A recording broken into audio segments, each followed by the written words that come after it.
अस्सलाम वालेकुम जी, कैसे हैं आप सब? मैं ठीक, शुक्र अल्हम्दुलिल्लाह। दुआ करती हूँ आप भी माशाल्लाह ठीक ठाक रहें, खुश रहें।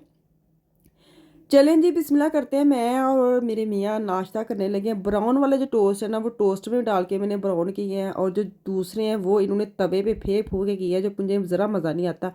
तो साथ बनाया आमलेट, आमलेट का चूरा कह लें।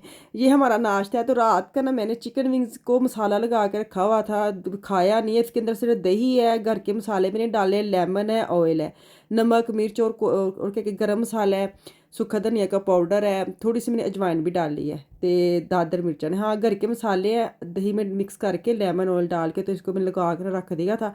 मैं कहा सुबह बच्चे जब आएंगे ना स्कूल के आने पहले, उन्होंने ना मैं चुक के ओवन च रख देंगे तो ये बन जाएंगे, बच्चे भी खुश थे असी भी खुश। लेकिन ये मसला था कि दोपहर को ये टाइम ऐसी चीज़ें खाते नहीं है, ये होता है इनका शाम का। ये शाम को खाते हैं, लेकिन आज मैंने इनको दोपहर को ठरका दिया। मैंने कहा आज यही खाएंगे। तो मैंने नान मंगवाने थे, मैंने कहा चलो नान के साथ चटनी बना के दूंगी तो खा लेंगे। फिर मेरे दिल में आया कि लुकमान तो ये नहीं खाएगा। दोपहर में तो मेरे मियाँ मेरे बेटा जो उसको तो चाहिए सेब वाले पराठे, और साथ चाहिए किसी न किसी किस्म का सालन। तो खैर मैंने फटाफट सोचा कि चल 2 दही की डब्बियाँ निकालूं और मैं बनाऊँ कड़ी। बेस्ट हल है ये। तो मैं हूँ जड़ा उस दिन बनाया सी भांडा, किसी ने कहा था भांडा नहीं कहते, की कहते ने पता नहीं क्या उन्होंने लिखा था, मुझे भांडा नहीं कहते। मैंने कहा मुझे नहीं पता कहते नहीं कहते, मैंने यही शुरू से सुना है कि भांडा बना लेंगे, भांडा बना लेंगे, दाल बना लेंगे। चलो जंज भी तुम कर लो। इनू मैं देगचू कढ़ के ना देगची विचों, तो इन मैं बोतल जो है जार उसमें डाल ली है, और अब मशीन खाली करने लगी हूँ। मशीन के अंदर जाएंगे सुबह वाले बर्तन और रात वाले बर्तन बाहर आएंगे। इन्हों की शिफ्ट जी ना चेंज करने हैं।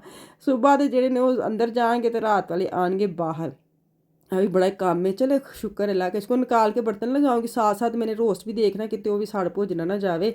तो इनको मैंने एक दफ़ा निकाला बाहर, इनकी शिफ्ट चेंज की है, मतलब ऊपर थल्ले ने, मतलब थल्ले ऊपर वाले ऊपर किए, ऊपर वाले नीचे किए। तो ग्रोसरी रात की लेके आए थे, तो आफिया फ़ान की ड्यूटी है शापर में निकाल के ऊपर रखने की, और फ्रिज में सजाने की ड्यूटी है बाजी की। तो ये काम कर रहे थे, मैं आई हूँ तो मैंने कहा देखा कितना का काम रह गया, कितना का काम मुक गया है। तो खैर फ्रिज जो है ना मिशाल ने सजा सजू दी है। मैं खैर ऐसी चीज़ें रख देती हूँ ना तड़फली में, क्योंकि और इतने काम करने होते हैं। तो ये देखे जी मिशाल बाजी ने ना, मुझे बड़ी हंसी आई। इनके सारे जो कैप्रिजोन है या एक्टीमेल है, इनके ऊपर नाम लिखा हुआ है आफिया फ़ान। पता है क्यों लिखा है? ये जितने अब ये 3-4 दिन हफ्ता हफ्ता ऐसी ना ये पड़े रहेंगे। अगर तो नाम नहीं लिखेंगे ना फटाफट ख़त्म हो जाएंगे, और किसी ने नहीं मानना। आफिया का यही होता है, मैंने तो पिया ही नहीं है। जितनी मर्जी बच्चे को चीज़ें ला देने, इनका रोला ही रहता है। तो खैर मिशाल इस दफ़ा नाम लिखे तो आप अंदाज़ा लगाए, अभी तक चीज़ें पड़ी हुई, एक एक पीस बाकी अंदर ही पड़ा हुआ है। ये हाल है इनका। वही ना बच्चे बड़े जितना मज़े इनको दे ना, तो दाल लेते तो सारा खा ले, लेकिन इस दफ़ा बड़े पक्की रही है मिशाल, नाम लिखे हैं। टोकरी रखी है, टोकरी रखी है कि एक्स्ट्रा लावे ਦੇ ਪੈਸੇ ਤੁਸੀਂ ਉਹ ਬੋਤਲ ਜੀ ਦੇ ਵਿੱਚ ਰੱਖ ਛੱਡਦੇ ਪੈਸੇ ਹੈ। ਕਿੱਥੇ ਟੋਕਰੀ ਕਿੱਥੇ ਵੇ? ਉਹ ਦਰਾਜ ਪਈ, ਤੁਸੀਂ ਉਹ ਬੋਤਲ ਚ ਰੱਖ ਛੱਡਦੇ। ਸਭ ਤੋਂ ਉੱਤੇ ਖੋਲੋ ਇਹ ਵਾਲੀ ਹੈ। ਹਾਂ ਵਾਹ ਆਏਗਾ ਨਾ ਲਾਲ ਪੈਸੇ। नहीं लाल पैसे नहीं है ते लाल पैसे सिर्फ अल्लाह माफी दे के नहीं ਉਹ ਤੇ ਜਿਹੜੇ ਸ਼ਾਈਨ ਨੇ ਉਹ ਤੇ ਮੈਂ ਵੱਖਰੀਆਂ ਕਰ ਛੜੀਆਂ ਨੇ। ਤੇ ਮੈंने ऐसे कि मशीन ਚ ਪਾ ਕੇ ਨਾ ਟੋਕਰੀ ਚ ਪਾ ਲਓ ਸਾਰੇ। ਇਹ ਛਾਪਰ ਚ ਪਾਓਗੇ?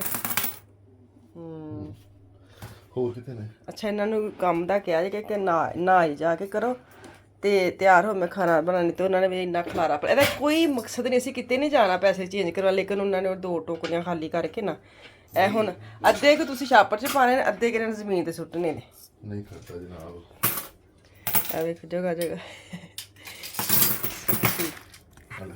ਹਾਂ ਤੁਸੀਂ ਵੀਡੀਓ ਕਿਉਂ ਨਹੀਂ ਪਾਉਂਦੇ ਹੈ?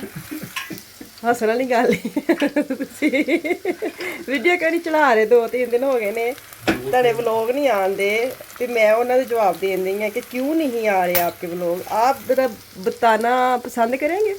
यार मेरे ना पिछले दिनों से ना गड्डी बच गई, एक्सीडेंट हो गया, ठीक है। अच्छा फिर प्लस जो ना या थोड़ी जी कितना दिमागी एक चल रही सी मेरे दिमाग में, एक फिरकी टेंशन चल रही सी। वो मेरा ना तुहानू पता वे कि कई चीज़ां होंदियां ने कि वो सिर्फ टाइम चाहदियां ने ना, ठीक है। तो मेरे दिमाग की जिहड़ी सिचुएशन ने ना, उन्होंने सिर्फ टाइम चाहिदा वे। ते टाइम पूरा हो गया। ਕੋਰਸ ਪੂਰਾ ਹੋ ਗਿਆ ਤੁਹਾਡਾ ਵਾਲਾ ਸੋਚਣ ਦਾ ਜਾਂ ਨਾਜ਼ਰੀਨ ਮੈਂ ਤੁਹਾਨੂੰ ਗੱਲ ਕਰਾਂ ਯਾਰ ਕਸਮ, ਅਗਰ ਤੁਹਾਨੂੰ ਕਿਸੇ ਦੇ ਨਾਲ ਦੁੱਖ ਹੋਵੇ ਨਾ, ਹਾਂ ਠੀਕ ਹੈ, ਤੇ ਸ਼ੇਅਰ ਕਰ ਦੇਣਾ ਚਾਹੀਦਾ। ਇਹਦੇ ਨਾਲ ਨਾ ਕਰਿਆ ਕਰੋ, ਉਹਦੇ ਨਾਲ ਨਾ ਕਰਿਆ ਕਰੋ, ਉਹਦੇ ਨਾਲ ਨਾ ਕਰਿਆ ਕਰੋ, ਤੁਸੀਂ ਉਸ ਬੰਦੇ ਨਾਲ ਕਰਿਆ ਕਰੋ, ਠੀਕ ਹੈ। ਜਿਹੜੀ ਕਿ ਮੇਰੇ ਵਿੱਚ ਜਿਹੜੀ ਨਾ ਬਹੁਤ ਘੱਟ ਵੇ ਸਕਿੱਲ, ਆਹੋ ਕਿ ਮੈਂ ਮੂੰਹ ਤੇ ਗੱਲ ਮੈਂ ਗੱਲ ਨਹੀਂ ਕਰ ਸਕਦਾ, ਉਹਦੀ ਵਜ੍ਹਾ ਤੋਂ ਫਿਰ ਮੈਨੂੰ ਆਪਣੇ ਆਪ ਨੂੰ ਟਾਈਮ ਦੇਣਾ ਪੈਂਦਾ, ਆਪਣੇ ਆਪ ਨੂੰ ਟਾਈਮ ਉਸ ਦਾਇਰੇ 'ਚ ਨਿਕਲਣ ਲਈ, ਕਿਉਂਕਿ ਮੈਂ ਸ਼ਾਇਦ ਕਈ ਜਿਹੜੇ ਨੇ ਨਾ ਉਹ ਦੋਸਤੀ ਦੇ ਰਿਸ਼ਤੇ ਜਾਂ ਫਲਾਣੇ ਰਿਸ਼ਤੇ, ਉਹ ਮੈਂ ਥੋੜੇ ਜਿਹੇ ਨਾ ਉਹਨਾਂ ਨੂੰ ਵੀ ਕਾਬੂ 'ਚ ਰੱਖਣਾ ਚਾਹੁੰਦਾ ਵਾਂ ਕਿ ਉਹਨਾਂ ਨੂੰ ਦੁੱਖ ਨਾ ਮਿਲੇ ਮੇਰੇ। ਲੇਕਿਨ ਉਹ ਵਾਲੇ ਅਗਰ ਤੁਹਾਨੂੰ ਦੁੱਖ ਦਿੰਦੇ ਨੇ ਤੇ ਉਹਨਾਂ ਨੂੰ ਕਿਉਂ ਨਹੀਂ ਇਹ ਫੀਲਿੰਗ ਆਉਂਦੀ ਕਿ ਮੈਂ ਕਿਸੇ ਬੰਦੇ ਨੂੰ ਕੋਈ ਗੱਲ ਕਰਨ ਲੱਗਾ ਵਾਂ ਤੇ ਇਹਦੇ ਤੇ ਕੀ ਬੀਤੇਗੀ ਉਸ ਗੱਲ ਤੇ, ਠੀਕ ਹੈ, ਇਹਦੇ ਤੇ ਕੀ ਅਸਰ ਪਏਗਾ। ਉਸ ਚੀਜ਼ ਨੂੰ ਇੱਕ ਵਾਰੀ ਮੇਰੀ ਗੱਲ ਸੁਣ, ਉਸ ਚੀਜ਼ ਨੂੰ ਮੇਰੇ ਖਿਆਲ 'ਚ ਜਿਹੜੇ ਸੁਣਦੇ ਨੇ ਉਹ ਵੀ ਵੇਖਣਗੇ। ਅਗਰ ਕੋਈ ਇੱਕ ਬੰਦਾ ਇੱਕ ਵਾਰੀ ਤੁਹਾਡੇ ਨਾਲ ਉਹ ਫੀਲਿੰਗ ਤੁਹਾਡੀ ਨੂੰ ਟੱਚ ਕਰਦਾ ਵੇ, 2 ਵਾਰੀ ਕਰਦਾ, 3 ਵਾਰੀ ਕਰਦਾ, ਮੇਰੇ ਖਿਆਲ 'ਚ ਨਾ ਉੱਥੇ ਨਾ ਫੁੱਲ ਸਟਾਪ ਲਾ ਦੇਣਾ ਚਾਹੀਦਾ ਕਿ ਬਸ ਹੁਣ ਮੇਰੀ ਵਾਰੀ ਹੈ ਨਾ, ਠੀਕ ਹੈ। ਤੁਸੀਂ ਅਗਰ ਉਹਦੇ ਨਾਲ ਕਲੀਅਰ ਕਰਦੇ ਜਾਂ ਉਹਨੇ ਤੁਹਾਨੂੰ ਇਹ 2-3 ਵਾਰੀ ਗੱਲ ਕੀਤੀ ਹੈ ਤੁਹਾਡੇ ਕੋਲ ਨਹੀਂ ਹੋਣ ਦੀ, ਤੁਸੀਂ ਉਹਨੂੰ ਕਰਨਾ ਚਾਹੀਦਾ ਬਜਾਏ ਕਿ ਆਪਣੇ ਉੱਤੇ ਪਾਣੀ ਫਿਰ ਆਪਣੇ ਕੰਮ ਤੇ ਮਸਲੇ ਆਣੇ ਜਾਂ ਹੁਣ ਤੁਹਾਡੇ ਵਲੋਗ ਨਹੀਂ ਆਉਂਦੇ ਸਿਰਫ ਐਸੇ ਵਜ੍ਹਾ ਤੋਂ ਕਿ ਕਿਸੇ ਟੈਨਸ਼ਨ 'ਚ ਹੁੰਦੇ ਨਾ, ਤੇ ਇਹਨਾਂ ਦਾ ਮਕਸਦ ਹੁੰਦਾ ਕਿ ਮੈਂ ਗੱਲ ਨਾ ਕਰਾਂ, ਕਿਸੇ ਦਾ ਦਿਲ ਨਾ ਦੁਖੇ, ਉਹ ਰਿਸ਼ਤਾ ਜਿਹੜਾ ਮੇਰਾ ਖਰਾਬ ਨਾ ਹੋ ਜਾਏ। ਲੇਕਿਨ ਜਿਹੜਾ ਉਹ ਰਿਸ਼ਤੇ ਵਾਲਾ ਆਵੇ ਉਹ ਕਿਉਂ ਨਹੀਂ ਇਹ ਚੀਜ਼ ਸੋਚਦਾ ਕਿ ਮੈਂ ਗੱਲ ਕਰਾਂਗਾ ਤੇ ਉਹਨੂੰ ਕਿੱਡਾ ਬੁਰਾ ਅਸਰ ਪਏਗਾ। ਜਨਾਬ ਮੇਰੀ ਗੱਲ ਸੁਣੋ, ਤੁਹਾਡਾ ਨਾਮ ਹੈ ਦੀਪਾ, ਮੇਰਾ ਨਾਮ ਉਸਮਾਨ। ਤੁਹਾਡੀ ਸ਼ਖਸੀਅਤ ਹੋਰ ਹੈ, ਜੋ ਤੈਨੂੰ ਚੀਜ਼ਾਂ ਚੰਗੀਆਂ ਲੱਗਦੀਆਂ ਨੇ ਉਹ ਸ਼ਾਇਦ ਮੈਨੂੰ ਭੈੜੀਆਂ ਲੱਗਦੀਆਂ ਹੋਣ, ਜਿਹੜੀਆਂ ਮੈਨੂੰ ਚੰਗੀਆਂ ਲੱਗਦੀਆਂ ਉਹ ਸ਼ਾਇਦ ਤੈਨੂੰ ਭੈੜੀਆਂ ਲੱਗਦੀਆਂ ਹੋਣ। ਇਹ ਤੁਸੀਂ ਨਹੀਂ ਕਹਿ ਸਕਦੇ ਕਿ ਫਲਾਣਾ ਬੰਦਾ ਗਲਤ ਹੈ ਜਾਂ ਫਲਾਣਾ ਬੰਦਾ ਜਿਹੜਾ ਨਾ ਉਹ ਗਲਤ ਕਹਿੰਦੇ ਆ। ਹੋ ਸਕਦਾ ਹੈ ਉਹ ਵੇਸਣ ਲਾ ਦਿੱਤਾ ਤੁਹਾਡੀ ਗੱਲ ਕੱਟਣ ਲੱਗੇ, ਹੋ ਸਕਦਾ ਉਹ ਆਪਣੀ ਜਗ੍ਹਾ ਬਿਲਕੁਲ ਠੀਕ ਹੋਵੇ, ਲੇਕਿਨ ਸ਼ਾਇਦ ਮੈਨੂੰ ਉਹਦੀ ਗੱਲਾਂ ਨਹੀਂ ਚੰਗੀਆਂ ਲੱਗਣਗੀਆਂ। ਜਿਹੜਾ ਕੰਮ ਮੈਂ ਕਰਨ ਦਿਆ ਵਾ ਉਹ ਮੇਰੀ ਨਜ਼ਰ 'ਚ ਬਹੁਤ ਅੱਛਾ ਵੇ, ਬਹੁਤ ਪਰਫੈਕਟ ਵੇ, ਉਹ ਤੇ ਮੈਂ ਸਮਝਣ ਦਈ ਆ, ਉਹ ਬਿਲਕੁਲ ਤੁਹਾਡੀ ਫੀਲਿੰਗ ਮੈਂ ਸਮਝਣ ਦਈ ਆ। ਲੇਕਿਨ ਤੁਸੀਂ ਸਾਰਿਆਂ ਨੂੰ ਕਮੈਂਟਸ ਕਰਕੇ ਦੱਸਣਾ ਹੈ ਕਿ ਅਗਰ ਕੋਈ ਤੁਹਾਡਾ ਦਿਲ ਦਿਖਾਉਂਦਾ ਹੈ ਤੇ ਤੁਸੀਂ ਉਹਨੂੰ ਕਿੰਨੀ ਕੁ ਵਾਰੀ ਇਗਨੋਰ ਕਰਨਾ ਹੈ, 1 ਵਾਰੀ 2 ਵਾਰੀ 3 ਵਾਰੀ। ਇੱਕ ਦਿਨ ਤੇ ਇਨਸਾਨ ਨੂੰ ਆਪਣੇ ਹੱਕ ਲਈ ਬੋਲਣਾ ਹੀ ਚਾਹੀਦਾ ਹੈ ਨਾ। ਇੰਜ ਤੇ ਨਹੀਂ ਨਾ ਹੁੰਦਾ ਕਿ ਤੁਸੀਂ ਅੱਛੇ ਬੱਚੇ ਬਣ ਕੇ ਦੂਜੇ ਦੀ ਸੁਣਦੇ ਰਹੋ ਤੇ ਦੂਜੇ ਨੂੰ ਫੇਰ ਵਾਰ ਕਰਨ ਦਾ ਮੌਕਾ ਦੇਵੋ। ਅੱਛਾ ਇਹ ਤੇ ਮੇਰੀ ਗੱਲ ਤੇ ਵਾਵਾ ਇਹਨੇ ਅਸਰ ਲੈ ਲਿਆ, ਹੁਣ ਮੈਂ ਫੇਰ ਵਾਰ ਕਰਨਾ ਵਾ, ਇੰਜ ਨਹੀਂ ਹੁੰਦਾ। ਕਦੀ ਕਦੀ ਇਨਸਾਨ ਨੂੰ ਆਪਣੇ ਲਈ ਸਟੈਂਡ ਲੈਣਾ ਚਾਹੀਦਾ, ਜਿਹੜਾ ਤੁਸੀਂ ਹੁਣ ਮੈਂ ਲਿਆ ਸਟੈਂਡ ਇੱਥੇ ਉਹ ਲਿਆ ਕੇ ਰੱਖਿਆ ਸੀ, ਕੱਪਾਂ ਦਾ ਸਟੈਂਡ ਉੱਥੇ ਲਿਆ ਕੇ ਪਲੇਟਾਂ ਆ ਬਸ ਇਹਨਾਂ ਦੀ ਇਹ ਗੱਲ ਮਜ਼ਾਕ ਉਡਾ ਛੱਡਦੇ ਨੇ। ਚਲੋ ਕੋਈ ਨਹੀਂ, ਅੱਲਾਹ ਤਾਲਾ ਹਦਾਇਤ ਦੇਵੇ।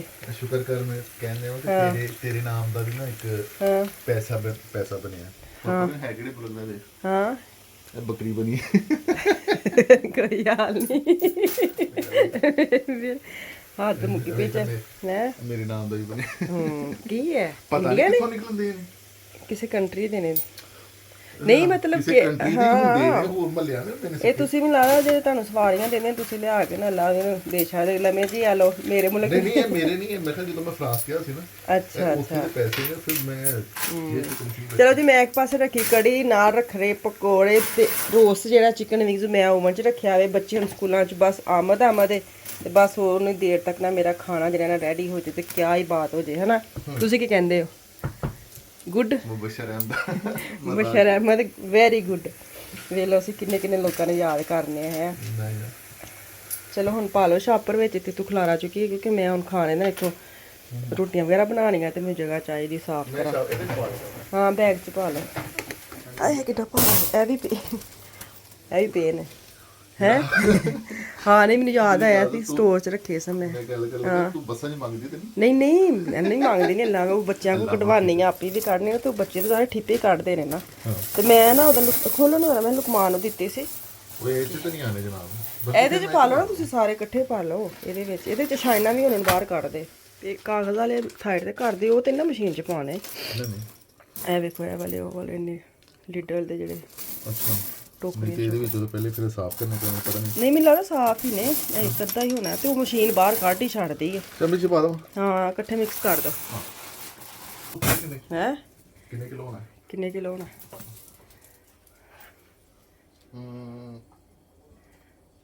ਹੱਥ ਵੇ ਕਹਿੰਦੇ ਕੰਮ ਸੱਚੀ 8 ਕਿਲੋ। ਅੱਛਾ चलें जी, मेरे मियाँ का दुख सुन लिया आपने की मसला है उन्होंने मैनू आपने बताया इन्होंने की मसला, लेकिन इनको आजकल छुट्टियां चढ़ी हुई हैं कि मैं छुट्टी लूँ, इसलिए उनके व्लॉग नहीं आ रहे। जो भी इनकी सिचुएशन है वो बस इनको 2-3 दिन लग जाते हैं, उससे निकलते निकलते टाइम लग जाता है, लेकिन क्या करें, है ही ऐसे। मसला है कि ये बोल नहीं सकते, कि मसला हो कोई परेशानी हो बोलते नहीं है। तो चलें जी, कड़ी होगी रेडी, 2 मैंने प्लेटों में डाल ली, एक मैं चम्मच के साथ खुद खाऊंगी, मियाँ को बना के दिया पराठा, और ये बच्चों का खाना हो गया रेडी। वो स्कूल से है, अफान की प्लेट में आपको दिखा रही हूँ कि ये अफान साहब की प्लेट है, आफिया ले गई अपनी प्लेट। तो चलो जी, मैनू वापस आवांगी कल, तो दुआवां च याद रखो, अल्लाह हाफिज़।